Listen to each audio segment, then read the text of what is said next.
प्यारे छात्रों एवं प्यारे मित्रों, आपका केडीपी क्लासेस में हार्दिक स्वागत है। आज हम पढ़ेंगे अंग्रेजों द्वारा बंगाल विजय। क्योंकि बंगाल एक समृद्ध राज्य था और उपजाऊ मैदान था, तो अंग्रेजों ने सोचा कि हम इसे जीत लेंगे तो हमारा भारत में अपना अधिकार स्थापित हो जाएगा। उस समय बंगाल के शासक मुर्शिद कुली खां थे, जो अपनी राजधानी ढाका से मुर्शिदाबाद स्थानांतरण करते हैं। ये मुर्शिद कुली खां, इन्होंने एक प्रथा स्टार्ट किया था, जिस प्रथा का नाम है इजेदारी प्रथा की शुरुआत, जिसे हम कहते हैं ठेकेदारी प्रथा भी। उसके बाद इनके दामाद होते हैं सुजाउद्दीन। 2 नंबर पे देखिए, 2 नंबर पे सुजाउद्दीन मुर्शिद कुली खां का ये दामाद थे, जो बंगाल के गद्दी पर बैठते हैं। इसके बाद सरफराज खां बंगाल के गद्दी पे बैठते हैं और बिहार का एक सूबेदार था जो बंगाल पर अटैक करता है और सरफराज खां को मार देता है और बंगाल का नवाब बन जाता है। लेकिन अलवर्दी खां एक बहुत योग्य शासक रहा। इसने अंग्रेजों के बारे में एक कथन कहा कि अंग्रेज एक ऐसे प्रकार से मधुमक्खी के छत्ता हैं, छत्ता मतलब छाता कह सकते हैं, कि जिससे अगर इनको छेड़ेंगे, यदि इनको छेड़ेंगे तो ये काट लेंगे और इनको नहीं छेड़ेंगे तो ये शहद देंगे। और इसका एक पॉइंट हम देखेंगे, इसके समय में बंगाल को भारत का स्वर्ग कहा जाता था अलवर्दी खां के समय में। और आप देख रहे हैं कि गिरिया का युद्ध हुआ था, उसी में सरफराज खां को ये हराकर नवाब बना था। तो ये युद्ध थोड़ा सा इंपॉर्टेंट बन जाता है, इसे हम याद कर लेंगे। ओके, सिराजुद्दौला अगला जो नवाब थे वो सिराजुद्दौला थे। तो सिराजुद्दौला के समय, चूंकि ये इनके दामाद थे सिराजुद्दौला, इनके टाइम पे एक घटना घटी। इन्होंने क्या किया, 146 अंग्रेज को इन्होंने क्या किया, बंदी बनाया।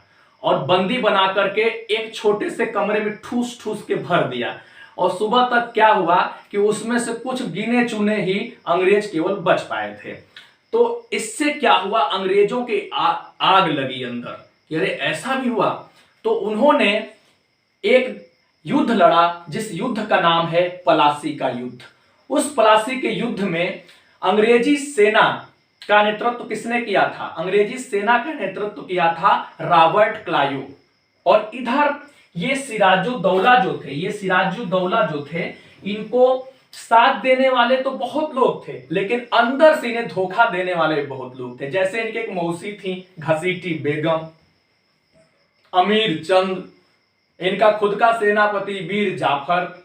अब ये मीर जाफर बहुत चाफर था, ये अंग्रेजों का कठपुतली बन गया, इन्हें धोखा देता है, जिससे ये हार जाते हैं। और मीर जाफर को क्या करते हैं, ये लोग गद्दी पर बैठा देते हैं। फिर मीर जाफर शासन करता है। तो मीर जाफर कुछ समय के लिए शासन करता है और मीर जाफर धीरे धीरे अंग्रेजों के चुंगल में फंसता जाता है। तो उसे लगता है कि अब हम यहां से नहीं निकल पाएंगे, तो उन्हें कर ना देना, इस प्रकार से उनका अधिकार धीरे धीरे अंग्रेजों का समाप्त होने लगता है। तो अंग्रेज क्या करते हैं कि मीर जाफर को हटा देते हैं, उनके जगह पर मीर कासिम यानी उनके दामाद मीर कासिम को गद्दी पे बैठाते हैं। फिर मीर कासिम कुछ दिन तक शासन करते हैं और मीर कासिम की रवैया भी इन्हें पसंद नहीं आती है अंग्रेजों को, क्योंकि अंग्रेजों को ऐसा शासक चाहिए था, चूंकि वो गद्दी पर तो बैठे लेकिन कठपुतली की तरह ना। आइए देखते हैं सिखों के गुरु। इनके बाद एक सिख संप्रदाय यानी कि जो सिख धर्म था, ये पंजाब में उभरता हुआ दिखाई पड़ा। तो इनके बारे में थोड़ा सा हम लोग जान लेते हैं कि सिखों के गुरु में सबसे पहले गुरु नानक देव जी थे, दूसरे नंबर पे गुरु अंगद, तीसरे पे गुरु अमरदास, चौथे पे गुरु रामदास, पांचवें गुरु गुरु अर्जुन देव, छठे गुरु हरगोबिंद, सातवें हर राय, आठवें हरकिशन, नवें तेग बहादुर सिंह, 10वें गुरु गोविंद सिंह। तो आइए इनको एक ट्रिक के माध्यम से याद रखेंगे ताकि हम इनका कभी क्रम ना भूलें। जबरदस्त ट्रिक, आइए देखते हैं।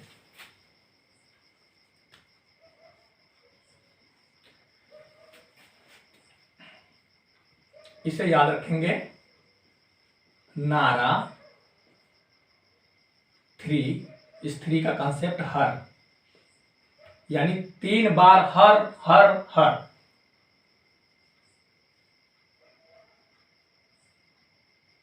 इसे टी बनाएंगे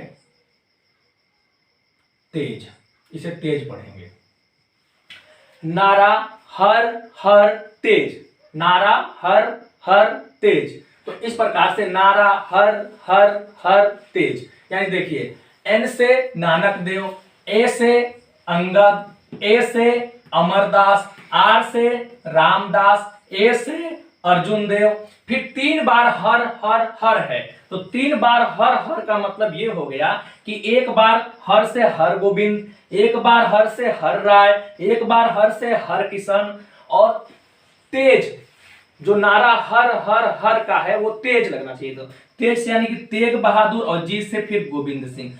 मतलब ये एक ऐसा ट्रिक है, जैसे अगर आपको आपका परीक्षा जब नजदीक हो तो इस ट्रिक से आप जल्दी से जल्दी कवर कर सकते हैं और भूलेंगे भी नहीं।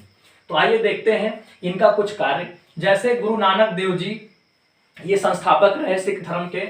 इन्होंने संगत और मंगत व्यवस्था प्रारंभ किया। संगत मतलब धर्मशाला, मंगत मतलब कि लंगर।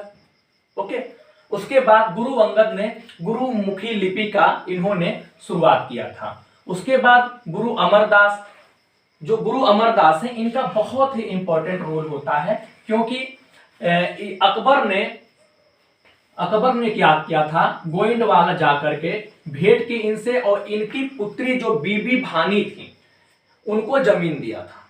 ये बड़ा इंपॉर्टेंट है, कई बार पूछा गया है, इसे बीबीआई में डाल लेते हैं। उसके बाद गुरु रामदास, तो गुरु रामदास की कहानी ये थी कि इन्होंने अमृत शहर की स्थापना की थी। तो ये क्वेश्चन कई बार पूछा भी गया है, अभी हाल ही के एग्जाम एनटीपीसी में भी आया था। तो इसे याद रखेंगे कि अमृत शहर की स्थापना किसने की थी, गुरु रामदास। उसके बाद गुरु अर्जुन देव, तो अमृतसर तालाब के मध्य इन्होंने हरमिंदर साहब की स्थापना किया था। और इनका जो सबसे इंपॉर्टेंट रोल रहा आदि ग्रंथ की रचना करने में रहा, जो कि आप स्क्रीन पर दिखाई दे रहा होगा, आदि ग्रंथ की रचना। उसके बाद गुरु हरगोविंद, इन्होंने सिखों में सैन्य भाव पैदा किया, और यह सैन्य भाव इस प्रकार से था कि ये अपने साथ शस्त्र भी रख सकते थे अपने सुरक्षा के लिए। उसके बाद आते हैं गुरु हरराय। गुरु हरराय एक मात्र ऐसे सिख गुरु कह सकते हैं जिन्होंने दारा सिकोह को भी आशीर्वाद दिया था। और एक जो इनका बेस्ट पॉइंट है, इन्होंने राम राय के जगह पर छोटे से हर किशन को उत्तराधिकारी बनाया। मात्र ये 6 वर्ष के थे। कौन? हर किशन। ओके, गुरु हर किशन। अब गुरु हर किशन अगले होते हैं सिख गुरु जिनका चेचक से मृत्यु हो जाता है। तो ये चेचक से मृत्यु कई बार पूछा गया है, याद रखेंगे चेचक, यानी चेचक से मृत्यु किसका हो गया, देखिए चेचक, क से किशन, क से किशन। उसके बाद गुरु तेग बहादुर, तो गुरु तेग बहादुर 9वें गुरु थे और कई बार पूछा गया है। तो औरंगजेब ऐसा मुगल शासक था जिसने ये इस्लाम नहीं स्वीकारते थे, तो इनको एकदम मरवा ही दिया, फांसी पर लटका दिया। तो ये क्वेश्चन मरवा दिया या फांसी पर लटका दिया, इस प्रकार से क्वेश्चन पूछा जाता है। उसके बाद गुरु गोविंद सिंह 5 का कार्य दिया और आदि ग्रंथ का पुनः संकलन किया। आदि ग्रंथ का पुनः संकलन, यहाँ पे थोड़ा सा छूट गया है पुनः, तो ये पुनः हम ध्यान रखेंगे। उम्मीद है कि आपको आज बंगाल विजय और सिखों के गुरु बहुत अच्छे से समझ में आए होंगे।